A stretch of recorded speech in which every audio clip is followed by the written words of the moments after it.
Croyez-vous que les mariages entre personnes de même sexe sont bénis par Dieu? Je souhaite répondre à cette question qui m'a été posée par des élèves. C'est pourquoi je le fais à travers cette courte vidéo. En tant que chrétien, je crois fermement que la Bible est la parole de Dieu, où il nous révèle qui il est, ce qu'il pense et ce qu'il aime. La Bible est aussi comme un manuel d'utilisation pour notre vie. Étant créée par Dieu, nous y trouverons des instructions pour vivre pleinement selon sa volonté.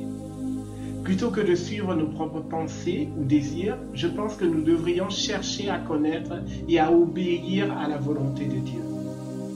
Être chrétien, c'est avoir choisi de se détourner d'une vie en opposition à Dieu pour se tourner vers lui grâce à l'œuvre rédemptrice de Jésus et à l'aide du Saint-Esprit.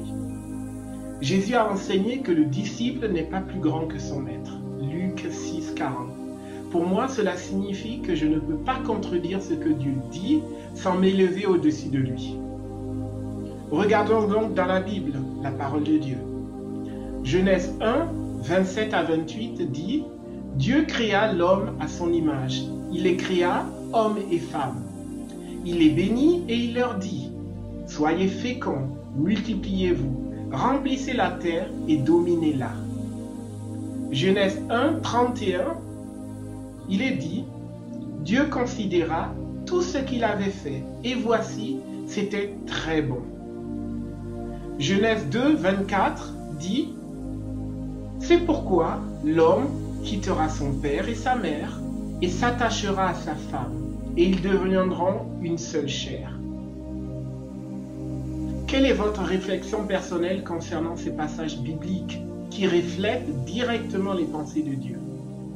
Personnellement, je crois que Dieu a conçu une création parfaite et ordonnée. En dehors de sa volonté, nous risquons de manquer ce pourquoi nous avons été créés. La question de l'homosexualité, comme toutes les autres questions de notre vie, repose sur un choix. Suivre nos propres penchants ou aligner notre vie sur la volonté de Dieu.